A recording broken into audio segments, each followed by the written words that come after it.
Hi friends, బాగున్నారండి అందరూని. ఈరోజు క్లాసులోని మనం బోట్ నెక్ కటింగ్ చేసుకుని డ్రాప్ నెక్ ఎలా పెట్టుకోవాలనేది చూద్దామండి. బ్యాక్ సైడ్ బోట్ నెక్ వచ్చి డ్రాప్ రావాలి, డోరీ కట్టుకోకుండా ఒక హుక్ పెట్టుకునేటట్టు ఉండాలి, అంటే దగ్గరికి ఉండాలన్నమాట. అలా ఎలా కటింగ్ చేసుకోవాలన్నది చూద్దాం. ఆ తర్వాత స్టిచ్చింగ్ కూడా చూద్దాం. సరేనండి, వీడియోని స్కిప్ చేయకుండా చూడండి.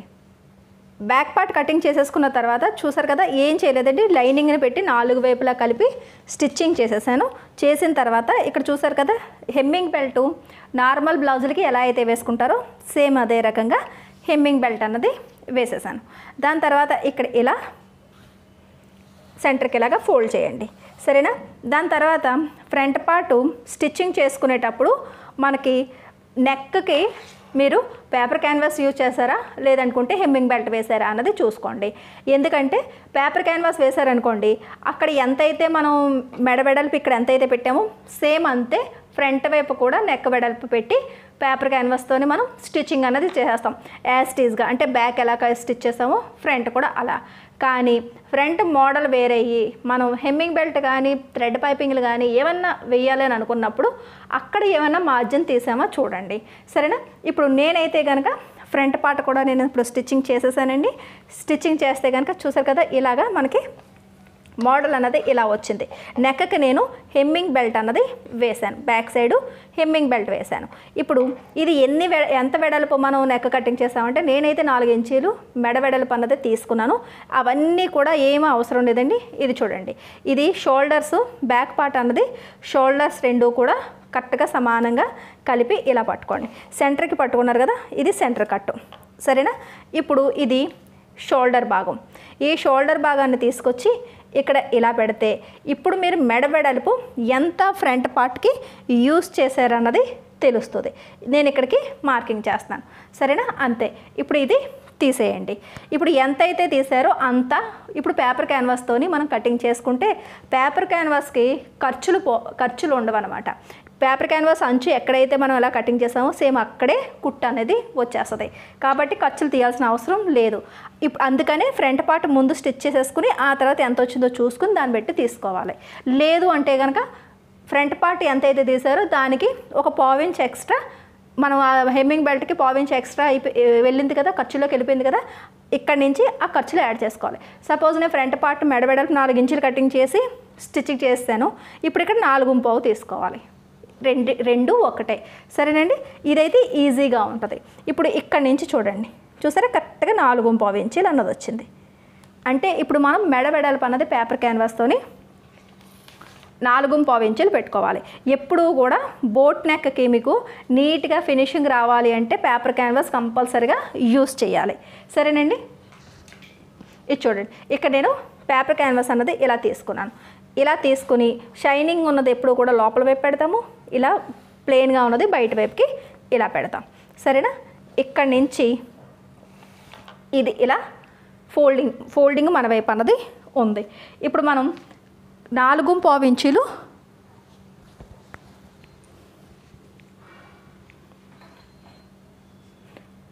ఇప్పుడు మెడ వెడల్పు 4.5 ఇంచీలని మనం చూసుకున్నాం కదా. ఫోల్డింగ్ దగ్గర నుంచి కరెక్ట్గా 4.5 ఇంచీల దగ్గరికి కరెక్ట్గా ఒక మార్కింగ్ అన్నది ఇలా చేయండి, సరేనా. దాని తర్వాత బోట్ నెక్కి డ్రాప్ కోసం అని చెప్పేసి ముందు బోట్ నెక్ కటింగ్ చేసుకోవాలి. దానికి నెక్ డీప్ ఎంత పెడుతున్నారు, ఏ సైజు వాళ్ళకన్నా సరే 3 అన్నది కామన్ అండి. దాని తర్వాత మీరు ఒక 1/2 ఇంచు లేదా మహా అయితే ఒక 4 ఇంచుల వరకు అయితే డీప్ వస్తుంది పెట్టుకోవచ్చు. కానీ బోట్ నెక్ అన్నది 3, 3.5 అంతే, ఏ సైజు వాళ్ళకన్నా సరే. చిన్న సైజు వాళ్ళకైతే 3 పెట్టండి, కొద్దిగా బాగా హెల్తీగా ఉన్నారు అనుకున్న వాళ్ళకి 3.5, 4 వరకు కూడా పెట్టుకోవచ్చు. ఇంకా అంతకన్నా కిందకి దిగితే అది బోట్ నెక్ అవ్వదు, సరేనా. ఇక్కడ కూడా ఇలా ఇటువైపు ఈ 4.5 ఇంచీల దగ్గరికి ఇలా లైన్ అన్నది ఇలా మార్క్ చేసేసి ఇక్కడ నుంచి ఇలా లైన్ స్ట్రైట్గా గీసేయండి. దాని తర్వాత ఇక్కడ నుంచి ఇక్కడికి ఈ లైన్ ఇలా స్ట్రైట్గా మార్కింగ్ చేసేయండి. ఇప్పుడు మనకి ఎల్ షేప్ వచ్చింది కదా, ఇక్కడ మన బోట్ది మార్కింగ్ చేసుకోవాలి. కనీసం 1-1.5 ఇంచు దగ్గరన్నా సరే మీరు ఇలా స్ట్రైట్గా వెళ్ళి ఆ తర్వాత బోట్ అన్నది ఎప్పుడు కూడా ఇలా పైనే ఇలా రావాలి. కిందకి వెళ్ళామా రౌండ్ ఇలా వచ్చి ఇలా వచ్చిందా అది బోట్ అనిపించుకోదు, సరేనా. ఇలా పైకే ఉండాలి. ఈ కార్నర్ దగ్గర మీకు తెలియాలి అంటే కనుక ఇక్కడ నుంచి నేను ఇలా చూసారా 1.5 ఇంచ్కి ఈ గ్యాప్ అన్నది ఇలా వచ్చింది, ఇలా. సరేనండి, ఇలా మార్కింగ్ చేసుకున్న తర్వాత బోట్ నెక్ దగ్గరికి వచ్చేటప్పటికి చిన్న సైజ్ వాళ్ళు మామూలుగా అయితే కనుక 4 ఇంచీలు 4.5 ఇంచీలు మెడవెడల్పు పెడతాం. చిన్న సైజ్ అంటే 34 చెస్ట్ లూజ్ వరకుని. దాని తర్వాత 5 ఇంచులు కూడా పెట్టచ్చు. మన షోల్డర్ ఎంత అయితే తీస్తామో దానికి 2.5 ఇంచీలు వదిలేసి ఇక్కడ మెడవెడల్పు పెట్టుకున్న సరిపోద్ది. ఆ డౌట్ కూడా క్లియర్ చేస్తున్నాను. సరేనండి, ఇప్పుడు ఇది నేనైతే కనుక పిల్లల బ్లౌజులు పరికిణీ మీదకి కుడుతున్నాను. అంటే డ్రాప్ అనేది మరీ ఎక్కువ డీప్ కూడా అయిపోకూడదు. చిన్న సైజు బ్లౌజు అంటే 34 సైజు చెస్ట్ లూజ్ అనమాట. ఇక్కడ నుంచి ఇలా ఎప్పుడు కూడా డ్రాప్కి ఎంత డీప్ పెట్టాలి అని అన్నది పైనుంచి చూసుకోవాలి, ఇక్కడి నుంచి చూడకూడదు. సరేనండి, ఇక్కడి నుంచి పైనుంచి ఇలా చూసుకోవాలి. ఇలా చూసుకుని డ్రాప్ ఎంతవరకు పెట్టాలనుకుంటున్నారు అన్నది చూసుకోవాలి. నేనైతే కనుక 8 లేదా 9 ఇంచుల వరకు పెట్టుకోవచ్చు. సరే, పెద్దవాళ్ళకైతే కనుక ఇలా 10 ఇంచుల వరకు కూడా మీరు మార్కింగ్ అన్నది చేయొచ్చు. సరేనా, నేను ఇక్కడికి 8.5 ఇంచులకి ఈ డ్రాప్ అన్నది తీస్తాను, ఇలా 8.5 ఇంచులకి. సరేనండి, ఇప్పుడు ఇక్కడి నుంచి ఇలాగా ఒక 2.5 ఇంచీలు, చిన్న సైజు వాళ్ళైతే 2.5 ఇంచీలు, పెద్ద సైజు వాళ్ళైతే 3 ఇంచులు కూడా ఇలా మార్కింగ్ చేసుకోవచ్చు. సరేనా, ఇక్కడి నుంచి ఇది ఇలా కలిపేసుకోండి. కర్వ్ స్కేల్తోని మీరు షేప్ తీసుకుంటే పర్ఫెక్ట్గా వస్తుంది. కానీ మీ దగ్గర లేనప్పుడు దానికోసమే మీరు పని ఆపుకోవాల్సిన అవసరం లేదండి. చూడండి, ఇక్కడ మీకు కరెక్ట్గా పాయింట్ రావాలి, అంతేనా. ఇక్కడికి వచ్చేటప్పటికి ఇలా రౌండ్ షేప్ అన్నది ఇలా వస్తుంది. ఇలా వచ్చి కొద్దిగా లైను అవుట్ వెళ్తుంది. సరేనా, ఇక్కడ కొద్దిగా ఇలా అయితే మీకు రౌండ్ పర్ఫెక్ట్గా వస్తుంది. సరేనండి, ఇక్కడ నుంచి ఇలా వెళ్ళి దాని తర్వాత మీకు అక్కడి నుంచి కలపడం రాకపోతే ఇలా ఇక్కడి నుంచి ఇలా క్రాస్గా ఇంచీ టేప్ కానీ స్కేల్ కానీ పెట్టి ఇలా వస్తే ఆటోమేటిక్గా మీకు ఈ రౌండ్ షేప్ అన్నది వచ్చేస్తుంది. చూస్తారు కదా, ఇలా ఫ్రీ హ్యాండ్తో ఎప్పుడైనా డిజైన్స్ మార్కింగ్ చేసుకుంటేనే బాగా వస్తుంది. అదే మీరు ఈ కర్వ్ స్కేల్ అనుకోండి, ఈ లైన్కి ఇటువైపు పెట్టుకుని ఇలా తీసేస్తారు. అలా కాకుండా కొద్దిగా ఒక రవ్వంత లైన్కి అటేపుకి వెళ్ళి ఇలా వస్తేనే మీకు ఆ లుక్ అన్నది వస్తుంది. దాని తర్వాత దీనికి ఒక 3/4 ఇంచు ఈ అవుట్లైన్కి ఇలా ఒక 3/4 ఇంచు అన్నది అవుట్లైన్ ఇచ్చుకోండి, సరిపోద్ది. మరీ అతిగా పేపర్ క్యాన్వాస్ ఉంది కదా అని చెప్పేసి అతిగా ఇవ్వకూడదండి. ఎందుకంటే తర్వాత మనకి బ్లౌజ్ వేసుకున్న తర్వాత ఇక్కడ ఈ క్లాత్ ఎక్కువైపోయి లోపల ఆ షేప్కి సెట్ అవ్వక ముడతలు వస్తాయన్నమాట. అందుకని అతిగా ఎక్కువగా పేపర్ క్యాన్వాస్ వెడల్పు అనేది తీసుకోకూడదు. మహా అయితే 3/4 ఇంచు అంతే. అక్కడక్కడ ఈ లైన్ నుంచి 3/4 ఇంచుకి ఇలా మార్కింగ్ చేసి ఇలా కలుపుకుంటూ వచ్చేయాలి.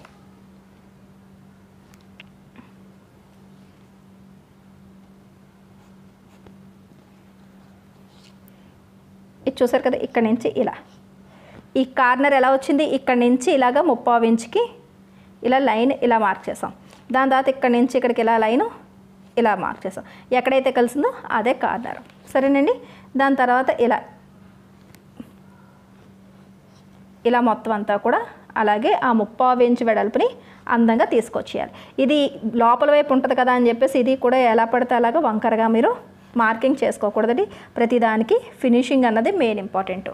ఇప్పుడు పిన్స్ అన్నవి ఈ సెంటర్లో ఉన్న గ్యాప్కి అంటే ఈ ఖాళీకి 3/4 ఇంచుకి ఇది మనకి నెక్ ఇప్పుడు కటింగ్ చేస్తే వచ్చేదనమాట.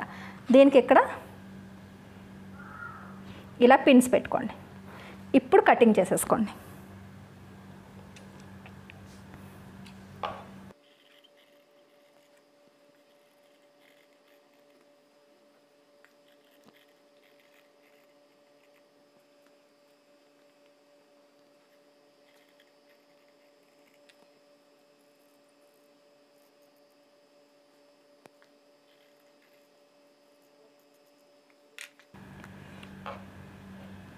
ఈ కటింగ్ అయిపోయిన తర్వాత ఇలా పిన్ తీసుకుని ఇక్కడ డ్రాప్ అన్నది ఇలాగ ఓపెన్ చేయండి.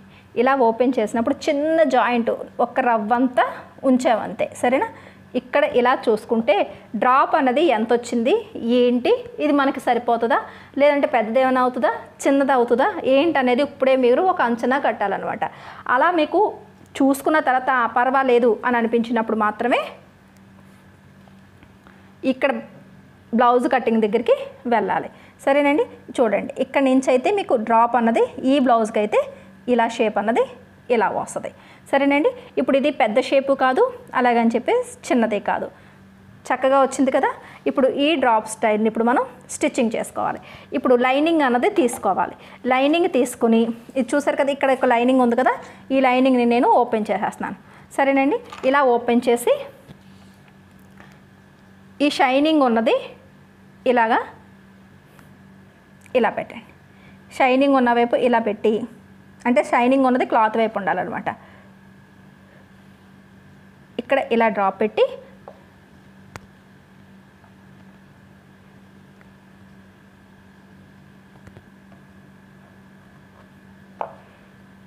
ఇలా పెట్టి ఇప్పుడు ఐరన్ చేసేసుకోవాలి. ఐరన్ చేసుకునేటప్పుడు కింద కూడా ఏదైనా క్లాత్ ఉందనుకోండి దల్సర్ కానీ ఐరన్ అనేది బాగా అవుతుంది. కాబట్టి దీన్ని నేను ఇలా డబుల్ ఫోల్డ్ చేసేసుకున్నాను. లేదంటే వేరేది ఏదైనా బెడ్షీట్ అనేది ఏదైనా వేసుకుని నీట్గా ఐరన్ చేసేసుకోండి. ఐరన్ చేసుకునే ముందు ఒకసారి చెక్ చేసుకోండి. ఇక్కడ నుంచి 4.5 ఎంత 8.5 ఇంచీలు అయింది. ఇక్కడ నుంచి కరెక్ట్గా 8.5 ఇంచీలు.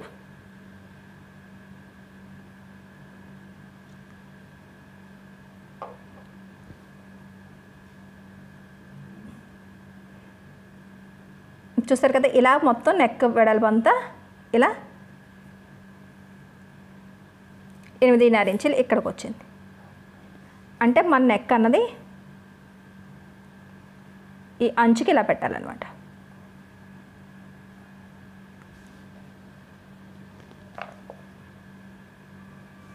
అలా చూసుకొని అప్పుడు ఇలా ఐరన్ చేసుకోవాలి.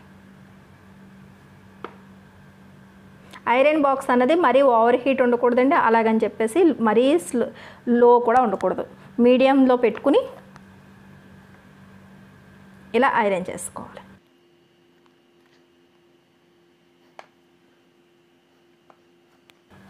ఇప్పుడు మిషన్ మీద స్టిచ్చింగ్ ఎలా చేయాలన్నది చూపిస్తాను. ఐరన్ చేసేసిన తర్వాత ఈ అవుట్లైన్ని ఒక 1/4 ఇంచ్ ఉంచి మిగతా క్లాత్ అంతా కటింగ్ చేసేయండి.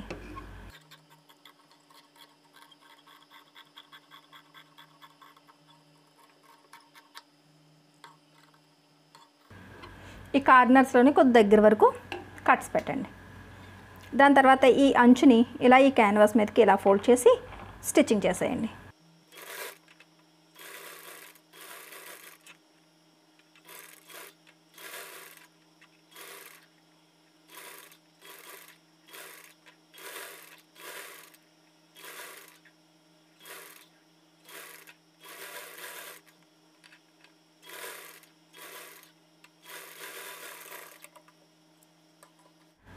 ఇప్పుడు ఇలా స్టిచ్చింగ్ చేసిన తర్వాత ఈ పేపర్ క్యాన్వాస్లు 2 అంచులు ఉన్నాయి చూసారా, ఈ 2 అంచులు ఇలా కలిసేటట్టు లోపల వైపు ఇలా పట్టుకొని ఇక్కడికి ఇలా ఫోల్డ్ చేసి ఇక్కడ కట్ పెట్టండి.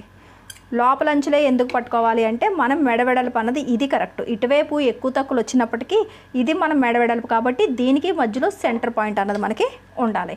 సరేనా. దాని తర్వాత బ్లౌజ్ తీసుకోండి. బ్లౌజ్కి కూడా కంపల్సరీగా ఈ షోల్డర్ సెంటర్లోని ఒక కట్ అనేది ఉండాలి. సరేనా. నేను ఆల్రెడీ కటింగ్ చేసినప్పుడే పెట్టేసి ఉంచుతామండి. ఇప్పుడు ఇక్కడి నుంచి ఇది ఇలా తీసుకోండి. ఇలా తీసుకున్నప్పుడు ఇప్పుడు చూడండి, మామూలుగా అయితే కనుక ఇలా సెంటర్ పాయింట్ అన్నది తెలిసిపోద్ది. ఫోల్డింగ్ అన్నది కొద్దిగా ఇలా పట్టుకోండి. ఇలా కొద్దిగా ఇలా నలిపితే మీకు ఇక్కడ కూడా సెంటర్ పాయింట్ అన్నది తెలుస్తుంది. ఒకవేళ మీకు తెలియకపోతే కనుక ఇలా ఒక లైన్ అన్నది చాక్తో లైట్గా మార్కింగ్ అన్నది చేసుకోవాలి. సరేనండి. సెంటర్ పాయింట్ మాత్రం చాలా ఇంపార్టెంట్ ఇలాంటి డిజైన్స్కి. దాని తర్వాత ఇక్కడ షోల్డర్ కట్ ఉంది చూసారా, ఈ కట్ని ఇలా రైట్ సైడ్ వైపే ఇలా స్ట్రైట్గా ఇలా పెట్టాలి. ఇలా పెట్టి ఫస్ట్ ఇక్కడ ఒక పిన్ అన్నది పిన్స్ తీసుకుని ఒక పిన్ పెట్టేసుకోండి ఇక్కడ. సరేనా. ఇలా పిన్ పెట్టండి. ఆ తర్వాత ఇక్కడ మనకి చాక్తో ఇక్కడ నుంచి మార్కింగ్ స్టార్ట్ అయింది చూస్తున్నారా, అంటే ఇది ఇక్కడ సెంటర్ పాయింట్ అనమాట. ఈ సెంటర్ పాయింట్ మనకి ఇక్కడ ఈ సెంటర్ పాయింట్ అన్నది ఇక్కడ లైన్ మార్కింగ్ చేసుకున్నాం కదా, ఈ లైన్ మార్కింగ్ మీద ఉందో లేదో చూసుకోండి. అప్పుడు మీకు ఆటోమేటిక్గా ఈ డిజైన్ అన్నది కరెక్ట్గా సెంటర్కి వంకర్ లేకుండా వస్తుంది. సరేనండి. ఇలాంటివి మాత్రం చాలా చాలా ఇంపార్టెంట్ అండి. లేదంటే తర్వాత కటింగ్ చేసేసి స్టిచ్చింగ్లు అయిపోయిన తర్వాత డ్రాప్ వంకర్ వచ్చింది అది ఇది అంటే ఏమీ చేయలేమన్నమాట. అడ్జస్ట్ అయిపోవడం తప్ప ఇంకా చేసేది ఏమీ ఉండదు. దాన్ని వేరే డిజైన్లోకి ఏమైనా కన్వర్ట్ చేసుకుంటే అంత కష్టపడడం తప్ప సరి అయితే చేయలేం. ఇలా పెట్టండి. సరేనా. దాని తర్వాత మీకు ఇంకా బిగినర్స్ అయ్యి ఉండి మీకు ఇబ్బందిగా ఉంటుంది అనుకుంటే ఇలా దగ్గరగా కూడా కొద్దిగా ఇటువైపు అటువైపు కూడా ఇలా పిన్స్ అనేవి పెట్టుకోండి. మీకు ఎంత సపోర్ట్ కావాలంటే అంత సపోర్ట్ను ఈ పిన్స్ని తీసుకోవాలి. సరేనండి. ఇలా దాని తర్వాత ఇప్పుడు స్టిచ్చింగ్ చేయాలి. స్టిచ్చింగ్ చేసేటప్పుడు పేపర్ క్యాన్వాస్ అంచంటే ఇలా స్టిచ్చింగ్ చేసుకుంటూ రావాలి. ఇలా ఇంతవరకు ఇలా వచ్చిన తర్వాత ఇక్కడ డ్రాప్ అన్నది దగ్గరికి ఇలా ఆపి మళ్ళీ ఇక్కడ నుంచి ఇలా స్టిచ్చింగ్ చేసుకుంటూ రావాలి. అంటే ఈ కుట్ట అనేది ఇలా వచ్చి ఇలా రావాలి. ఇటువైపు ఇది వచ్చేటప్పటికి ఇలా రావాలి. రెండిట్లకి సెంటర్లో కట్ చేయడానికి ఒక రవ్వంతా గ్యాప్ ఉండేటట్టు చూసుకుంటే చాలు. మిగతాదంతా కూడా నార్మల్గానే స్టిచ్ చేసుకోవాలి. చూడండి.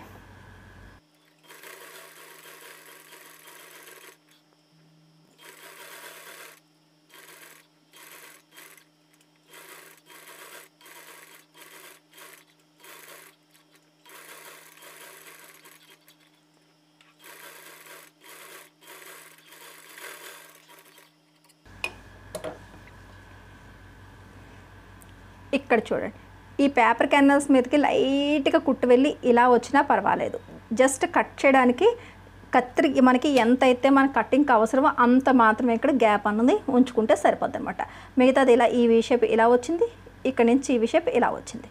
సరేనా. ఇప్పుడు కటింగ్ చేసేద్దాం. మన కుట్టుకి ఒక పావించి వదిలి ఈ కటింగ్ అన్నది చేసుకోవాలి.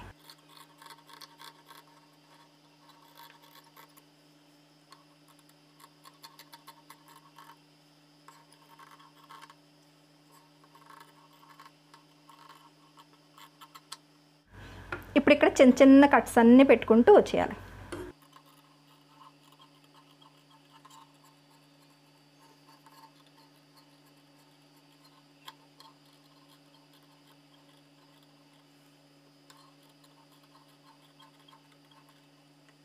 ఈ కటింగ్స్ ఇలా పెట్టిన తర్వాత ఈ కార్నర్ పాయింట్ని కరెక్ట్గా ఇలా ఇక్కడ పట్టుకుని దీన్ని ఇలా వెనక్కి రివర్స్ చేసుకోవాలి. ఒకవేళ మీకు కరెక్ట్గా రాకపోతే కనుక ఏదైనా క్రోసియా కానీ ఇప్పుడు మనం వాడిన నీడిల్స్ కానీ ఏదైనా సరే యూస్ చేసుకుని ఇలా అంటే నీట్గా వచ్చేస్తుంది. సరేనండి. ఈ కార్నర్స్ చూసారు కదా, ఇలా వచ్చిన తర్వాత ఇప్పుడు దీన్ని ఇలా మనం వెనక్కి తిప్పేసుకోవడమే. చాలా అందంగా నీట్గా మీకు రివర్స్ అయిపోద్ది. ఇక్కడ పైనుంచి టాప్ స్టిచ్ వేసుకోవాలి అనుకుంటే వేసుకోవచ్చు, అది మన ఇష్టం అనమాట, చాయిస్. లేదనుకుంటే కనుక నీట్గా ఇలా పెట్టేసి అవుట్లైన్ ఎలాగా మనం చేతికుట్లు కంపల్సరీగా వేయాల్సిందే. సరేనండి. ఈ రకంగా డ్రాప్ అన్నది నేను వెనక్కి తిప్పేసి చూపిస్తాను. చూడండి. నేనైతే కనుక ఇక్కడ ఒక టాప్ స్టిచ్ అన్నది వేస్తాను.